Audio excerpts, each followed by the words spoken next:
Welcome everyone. Thank you everyone for coming tonight. I'm very happy to be here. My name is Govind and I'm a member of Kitchicoo Daycare, also called Kitchissippi Daycare. And here on my right is Lauren, and I'm also joined by Kate. And Lauren is a former parent and member of Kitchicoo Cooperative, and Kate is a current member. And so what we're going to talk to everyone about tonight is exactly how we started this cooperative and how it runs, and give people a good understanding of the steps that you need to take to start a cooperative, but also the fact that it's really possible, and the benefits. Actually, really, it's about the benefits and what the kids get from it and what the parents get from it too, and how it's a very unique and wonderful way to solve the challenges of finding daycare in Ottawa today. So just a few words of introduction and welcome. Kitchissippi Daycare is celebrating its 5th anniversary this year, and so this is that's one of the reasons that we've organized this panel discussion today, to celebrate that and to document our history of how we started, and to share our experiences. But 2012 is also the year of the cooperative, and I think everyone on this panel agrees that the model has real benefits and offers a lot to kids and as I mentioned. In any case, I'll just say a few words about cooperatives generally. Cooperatives, the reason that I find them to be a great model is that, first of all, they're run democratically. So with whoever is a member of the co-op, you can set rules, and especially when you're talking about raising your kids, this is really important, because there's a lot of people have opinions about what kind of food their kids should get, or what sort of learning activities or playtime activities, or just structures to help them grow. And with a cooperative daycare, you can have full impact or full input on those rules and on those decisions. And the second thing about co-ops, pretty much all of them that I've ever been a part of have been non-profits. And so that's also something that probably panel members will talk about, is just how affordable cooperatives are, because first of all, you're doing a lot of things yourself. You're investing in the cooperative through sweat equity, but also there's no profit involved. And so, and because everyone's a member, people are looking for ways to keep costs down. And so it is a very affordable way, and it can be very flexible. So how we're going to run the discussion tonight, the panel discussion, is we're going to start with Lauren, and he was there at the beginning of the founding of Kitchicoo, and he'll explain exactly how people went about setting up the cooperative, what are the steps that you should take if you're interested in setting up a cooperative. And then we'll let Kate continue with the way that the cooperative runs day to day, so that people can have an idea of how our cooperative works. And then we'll take any questions from the audience. So, Lauren, I'll turn it over to you. Okay, thanks. Well, when the co-op started back in 2007, 5 years ago, it really started just from people talking to each other about the issue or the problem of finding affordable daycare and finding alternatives to daycare that would allow parents to be more involved in how the daycare was operated. So there were two conversational streams, I think: affordability on the one hand and involvement on the other hand.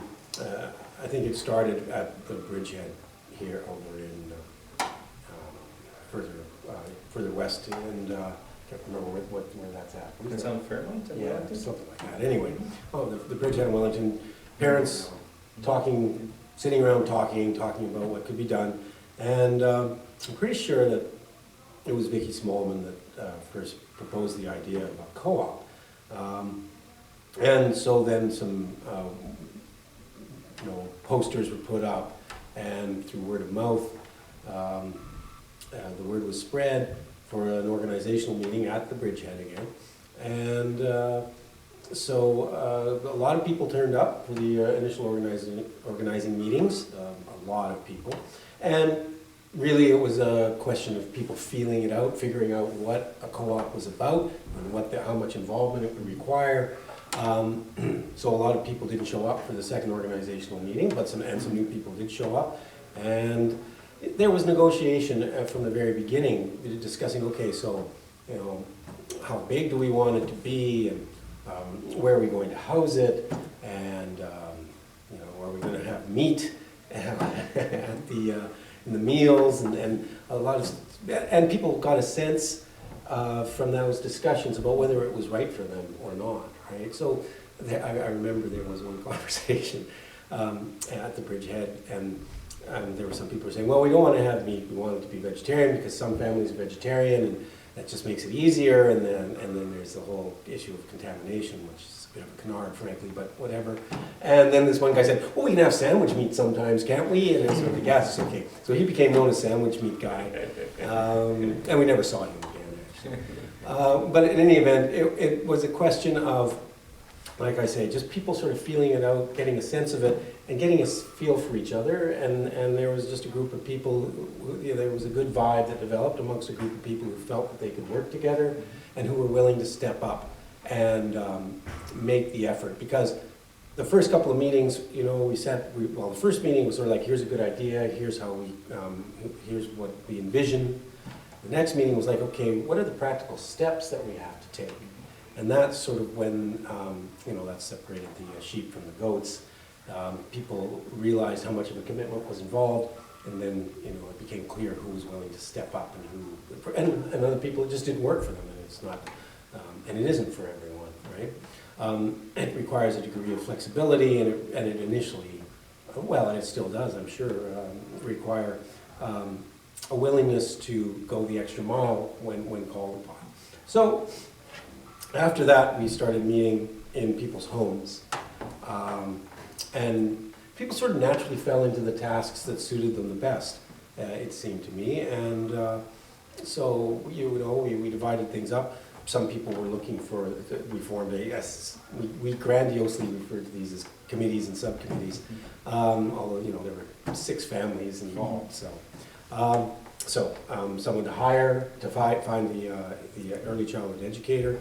I'm going to go off on various tangents here, but I hope no one minds. But that in itself was a very interesting process, because just as the cooperative model isn't for every family, so a cooperative daycare isn't for every ECE either.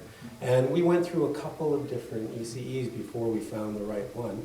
And when we did, well, we really got lucky, and Kristen is, you know, has been there ever since.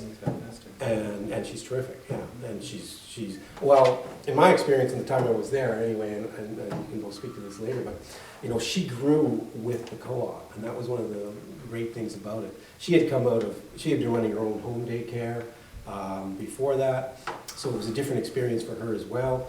And we relied on her a great deal for guidance, but she also was looking to us for guidance, so we learned together how to make that relationship work. So, like I say, after a couple false starts, we found a great ECE. And same with the situation of where to. Another subcommittee was responsible for the location. We looked at a lot of different places. A lot of landlords, when they found out that it wasn't, or that it was a co-op daycare or just a daycare, were just not interested in having us there. We looked at possibly having it in someone's home, and there were some people who proposed that they would like to do that. But then, of course, we realized, you know, long term that would probably not be sustainable. Eventually, we found a good location. It's bright. It's in a good place geographically.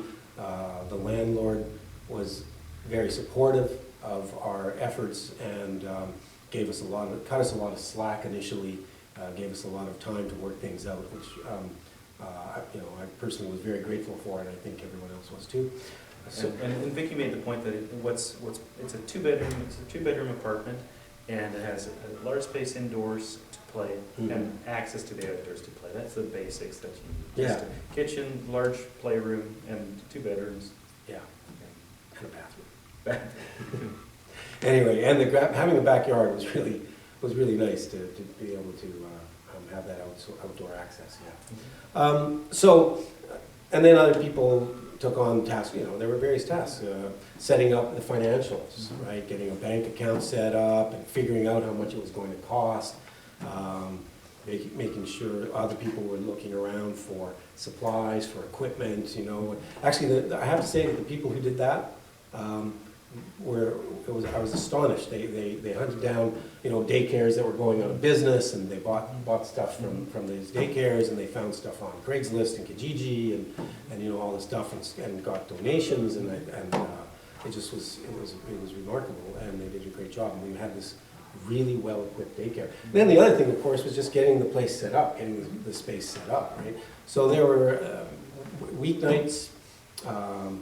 Pat Denny and a few other people, Jay Rhodes, there late at night, cleaning and painting, and Lisa Rhodes too, and putting up shelves and putting decorations on the walls and all this stuff, sewing curtains and just on and on and on, all these things that had to be done, and figuring out how to convert the bathtub into a diaper change station, and hunting down, supplies for like rinsing out dirty diapers, and so people were there late on weekends, just making it work, and I think we opened. Pretty sure we opened in October of 2007. This is a month or two after the initial meeting? That's what I'm trying to think of. How long it took us. It took us longer than we expected. I think we were about a month or maybe a couple weeks later opening than we had aimed for, but not bad, all things considered. And most of that delay was just due to finding the space that we could actually use. Anyway, so we had our opening, and it took some adjustment on all our parts, getting used to each other's different styles of communicating and working and so forth. But the one thing that made it easy is that we all really cared about our children and really wanted to have a great, safe space for them where we could all be involved, and everybody was committed to that. So that's what kept us going, even on the occasions when there was disagreement or whatever. Sort of kept our division in mind. So there were, actually Govind and I were talking about this, there were tensions, productive tensions to a certain degree. I mentioned about the meal planning. That was very productive because we all learned more, we all did research, and we all looked into the issues and figured out what were the best meals that we could make. Taking budget into account and taking different allergies and dietary concerns, vegetarianism or whatever, into account, and plus convenience and so forth too. There was people were very eager to do things like there were some families that said, well, we'll do the baking, right? So they did a lot of baking, and then after a while, the torch got passed, as it were, and other families took up the role of doing baking. So we helped each other out in that regard. We didn't just say, okay, we're doing the meals on this day, and you're doing the meals on that day, and that's your problem, and this is my problem. It wasn't like strictly delineated like that. It was very cooperative, obviously. And so that was good. There were some other issues. I mentioned that we had some trouble finding the right ECE, and one of the people that we hired was, we found out afterwards that she never quit her actual other job. So she was just trying it out, and she never really committed. So she just didn't show up one day, and sort of left somebody a phone message or sent an email. I think it was just a phone message, and said, I don't like this, and I don't want to do it anymore. And so there was a panic. There was a scramble, right? I mean, because everybody had to go to work, so we jumped in and we filled in, and people took some family leave or whatever, and we made it work for about a week, and then we hired from a temping agency, we hired ECEs to come in to fill the gap, But then we found somebody, so that was okay. It was a little hairy. There were also issues with discipline, different disciplinary styles. And discipline is such a harsh-sounding word, but you know, the question of how to get the children to respect each other and to treat each other in a fair and kind manner, and you know, and it kind of revolved around timeouts and whether we were going to use timeouts or not. And I don't know whether the co-op uses timeouts today.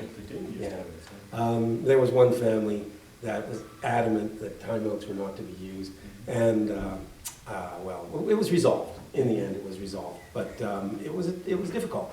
But people had a willingness to compromise. So in the end, we made that work out. So there were issues like that were it was a bit fraught on occasion. But at the end of the day, you know, we all felt really satisfied and really pleased with how it came about, and we had, so then we had to assign, you know, officers, right? So we had like basically a president and a secretary and the education coordinator and the meal coordinator and the treasurer, and we'd have monthly meetings where we'd get together, and I imagine you still do, and they're probably still as boring as they were when. Oh yeah. Oh, geez. Okay. We didn't. We'd go to people's homes, and we'd have a drink of wine or beer or something. But maybe it's just me. Maybe everybody else really enjoyed them. Yeah, so we had to work all that out. That was the point, right? So in order to make it run properly, you know, you have to have these positions in place and assign responsibilities. So we did that, and we wrote up a manual and so forth, guidelines for the operation and guidelines for the ECE, and all of that took time, right? I mean, we made some initial attempts at it, but then over time we kept adjusting it and trying to improve it, and I imagine that's been changed significantly over the last 4 years, I would think. Lessons I don't know learned. significantly, I would say tweaked. Yeah, okay. It's still probably. Of course, the key thing, which I'm forgetting, is that we had a model, and you guys probably knew this already, Yeah. right? But not everybody in the audience knows this. So there's a co-op daycare in Vanier that we used as our model. That's kind of critical. And so we started with their handbook and their approach. But they had some things that were different. For example, they were housed in someone's home, I believe, and that was, you know, made a huge difference in terms of how it runs. There were some other differences. But yeah, that's pretty much how it got started. That's great for now. I think what we'll do is we'll get Kate to give us a description of how the daycare runs. Then we can come back to you, Lauren, to talk about why the cooperative model is something that attracts you. And Kate. So it's still the same paint job, same high chairs, diaper tray in the bathroom. So that stuff hasn't changed. But my job is the everyday of today as being a current parent. So a key principle still is a 3-to-1 ratio. So that sort of drives a lot of our planning. So there's always one adult for every 3 kids. And this age range changes, but let's say it's 6-7 months to 2.5 to 3 years, depending on the flow, depending on the parent's sort of agreement on what is acceptable, but it's sort of that age range, and it tends to suit the younger, particularly because of sort of out of paternity leave and into care. So with that 3-to-1 ratio, it works out that there's an early childhood educator still there 4 days a week. So everyone asks, how does this work? But it is logical. 5 days in a week, that's 5 or 6 shifts, because it's one parent a day with the early childhood educator and then 2 parents on the 5th day. So that means every family is required to do 1 day where they're the support staff to the early childhood educator. So I think that's very key. A lot of co-ops, I've heard in Ottawa, either have once a month that you have to do a day, but you can pay to get it to compensate, or no duty day, but you help in other ways. Ours is kind of based on that fundamental principle that every family gives a day. we often get asked, can I pay? And we say, no, now there's obviously special exceptions, but we want every family there every day, or every week, so that they experience it and are part of it. So that's a key thing to our co-op model, but not necessarily other co-op models. So the caregiver's there, she is the lead, that's another important part. It's her job to sort of be consistent throughout the week, give us advice on what's appropriate for the ages, and we work with her. So at first I joked that I did snack and diapers, and I was her backup. Mm-hmm. So you could, but we do obviously more than that, because the parents are a huge part of the co-op. So that's one task. Another task is cooking. I don't know if it was different before, but a duty parent also brings the food for the day.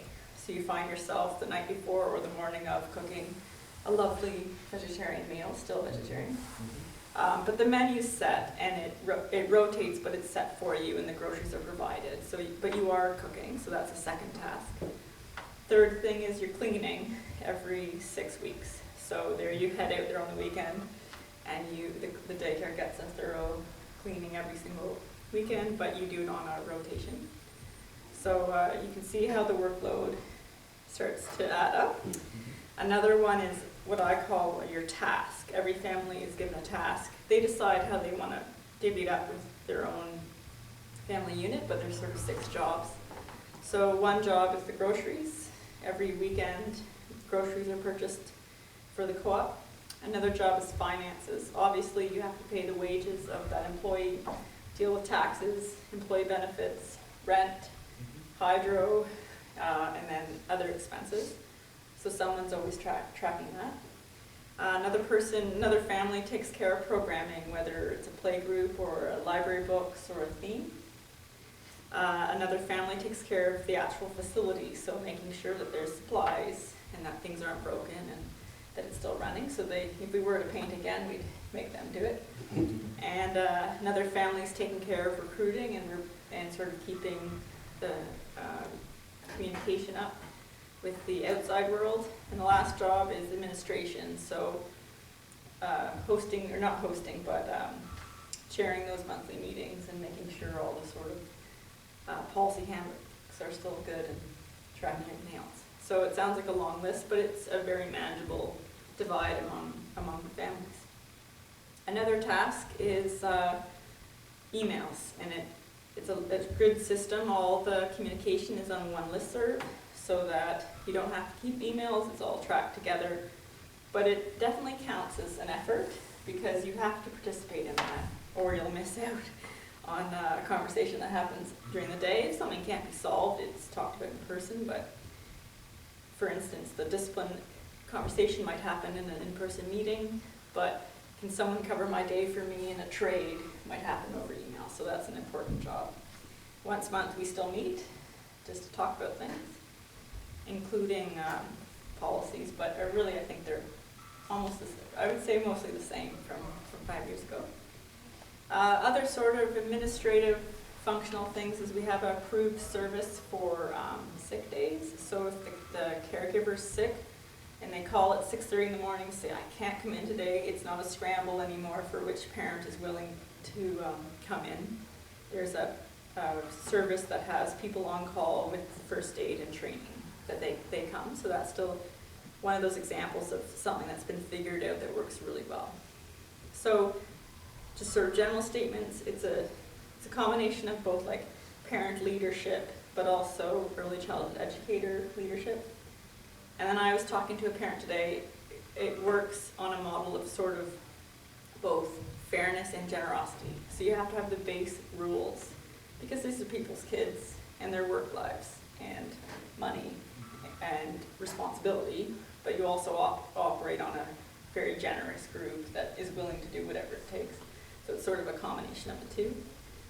And then I would add, just because I think it helps people understand co-ops, you hear people say, oh, I could never do that with my job. There's also a variety of work situations that a co-op model supports.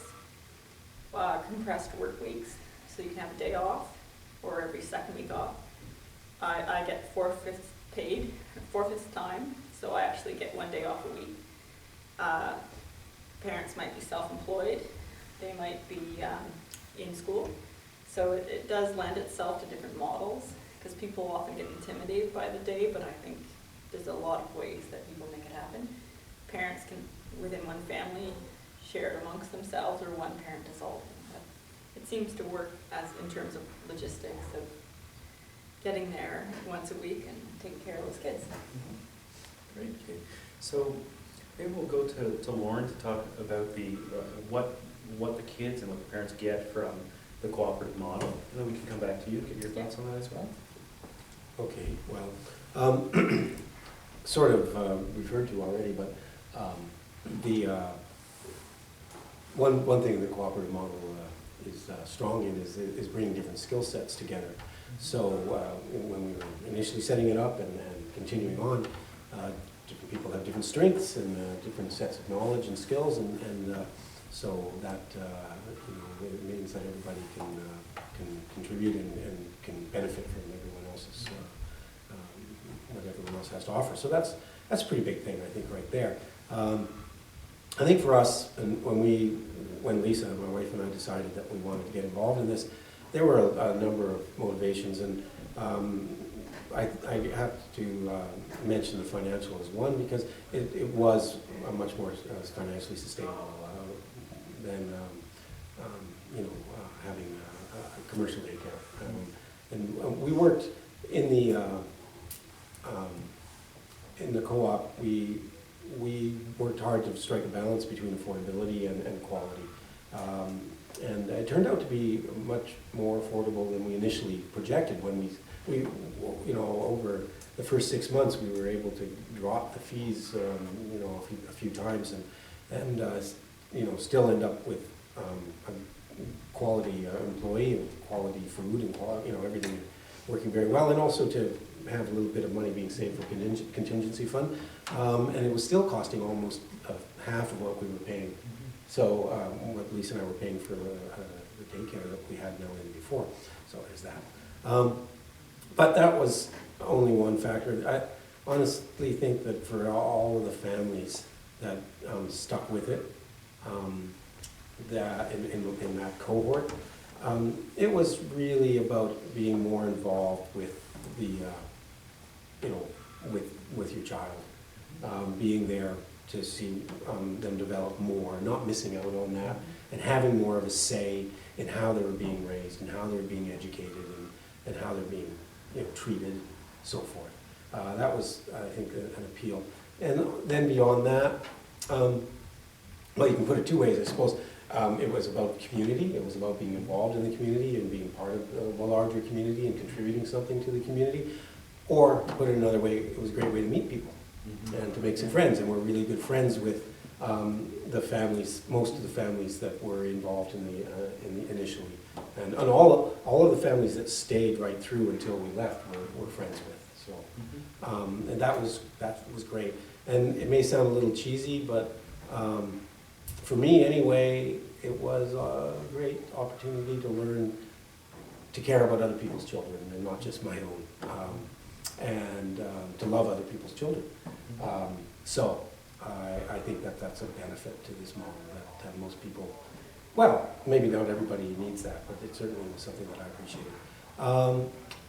I guess the one last thing that I want to add about what we liked about this model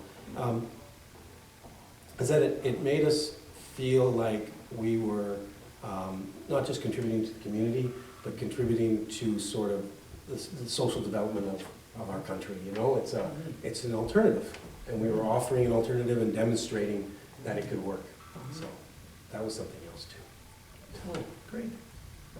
Kate, what about yourselves? Obviously echoing a lot of that, but I'll add to it. Learning from Kristen.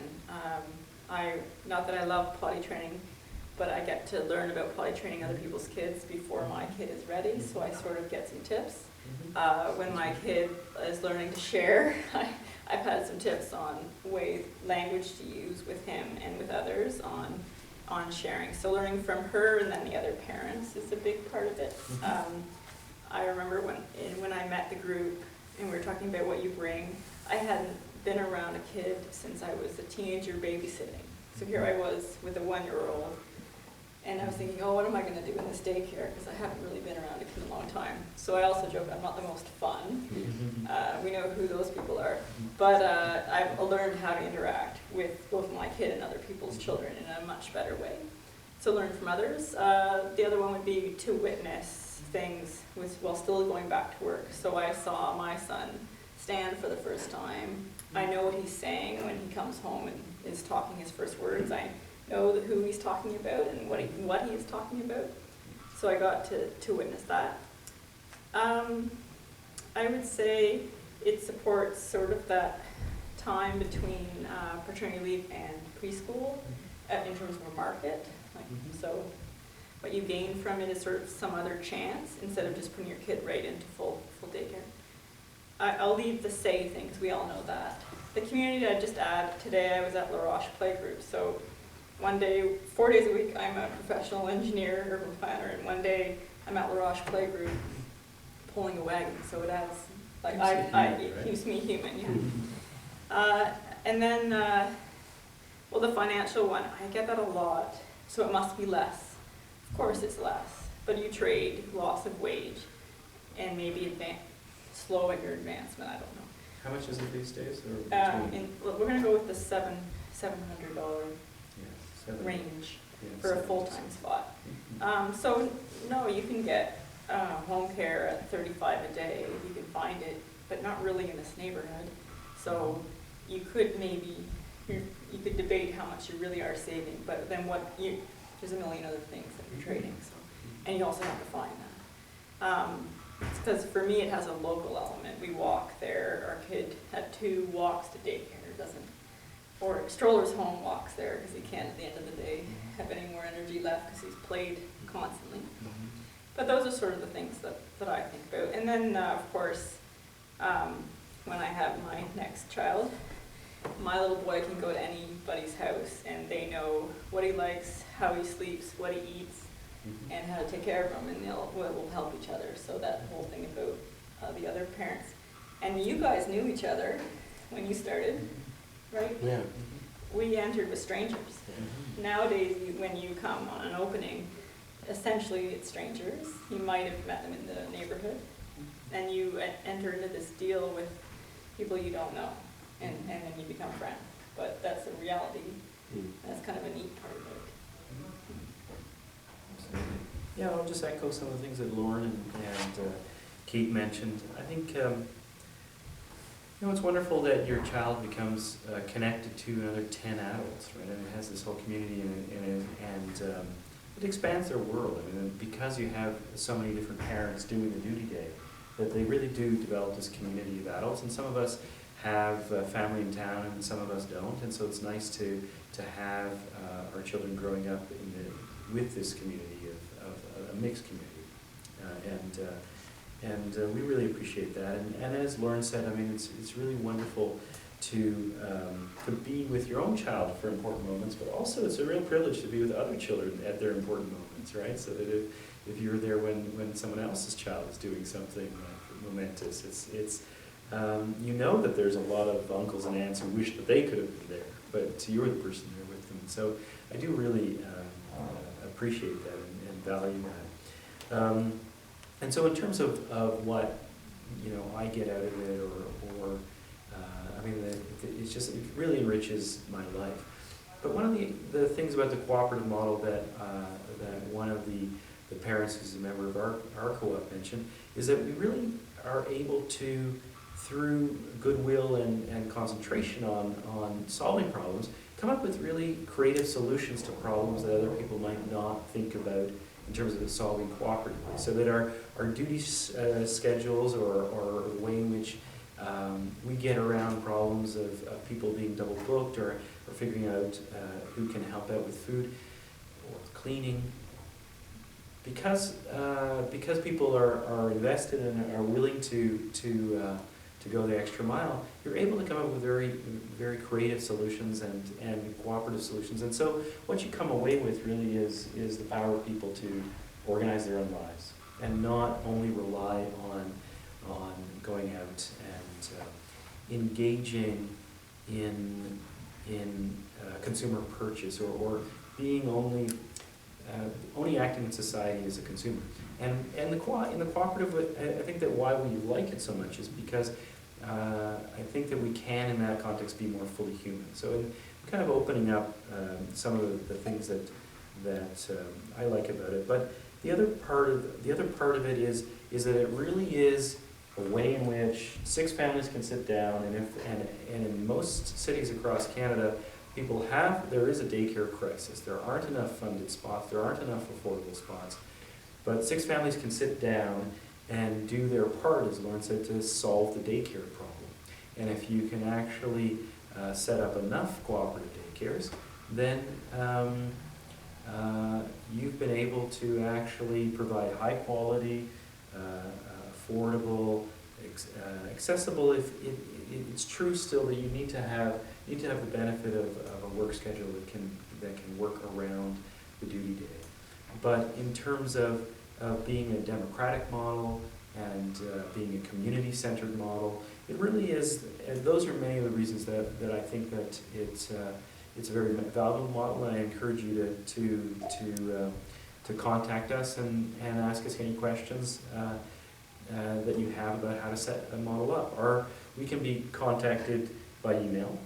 Our email address is kitchicoo@gmail.com, and that's spelled KITCHICOO@gmail.com. Or you can access our website at www.kitchicoo.com. But I think that as you've heard tonight, it's a model that's proven that it works. It works well. It works well. I mean, there's a way in which it really gives back a lot to the people. To the time that you put in, you get a lot back. And so I think that what I'll do right now is see if there's any questions or comments from our audience, because they've also been involved in our daycare, and then we'll wrap it up.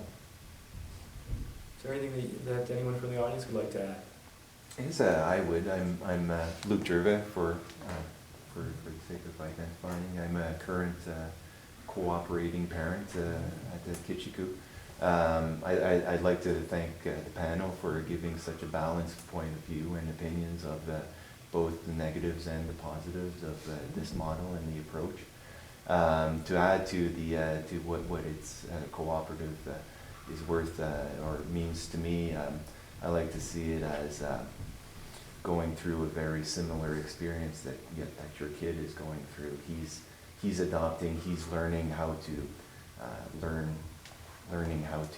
basically being taken care of by many other people, and at the same time you're a person, learning how to take care of many other people while balancing your child's needs and participating also in his learning and his playing development. I guess one of my question is from the different versions of the cooperative, the Vanier has a lot of different, a bigger number, and Kitchicoo has come with 6 families, 7 if exchange, one full-time position is exchanged for 2 part-times. I was wondering if there's any reasoning behind that magical number that seemed to have worked for us for 6 years. It seems with a different number have worked for Vanier Cooperative for many different years. And I was wondering if initially if there was thinking about that, and if there's any opinion on if there's possibility of changing that number in the future. Well, I think initially it was a matter of having the one ECE and the one parent there, and wanting to keep the ratio at 3-to-1, which was partially motivated by making sure that the ratio was manageable, but also I think there are some rules about daycares about what the ratio needs to be, especially with younger children.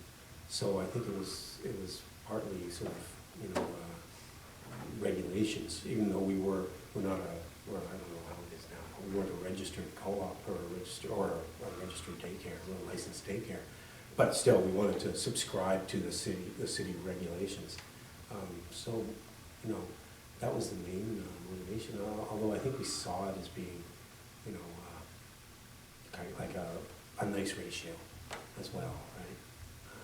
Guys, Yeah, anything? I mean, I think that the 6 kids does work well and allows you to keep track of it. I would add, always practical, logical. There are only 6 shifts in a week. Yeah, there was that too. So unless someone paid or you did half-day splits, you know, how would you would get to be part of the daycare without ever doing a day. And I know my work environment said you can have the day off, but it's the same time every week so that it's predictable. So we would actually have trouble if we were sometimes required to do daycare or some weeks not. So I'd say a practical thing, and then a space. Yeah. Like you need a bigger place if you're gonna have more kids. But it's obviously, a lot of it's age too, because I know that different ages have different sort of ratios Right. suggested. Could be bigger, if we had a bigger space, and we had 2 duty parents, you could probably go We to need 2 11. Kristens. You could go to 11 kids a day. It's a lot of Well, on that chicken curry. On that note, you could kind of start to brainstorm around, like, I mean, Kate, you're expecting a second child, and it's like, how could larger families be part of some fun That's a like very this? good point. Like a wider variety of ages when you get into, you're right, that older children may have slightly different developmental needs, interests, need more space, but yeah, how could larger families be a part of something like this so that, again, even though apparently the provincial government is going to solve every family's, you know, Big care need by sending everyone to junior kindergarten for a full day, et cetera, but, you know, to have children in again, an environment with more parent involvement for a longer amount of time. Well, thank you everyone for coming out tonight, and we welcome your questions over email and contacting us, and we'd be happy to help you in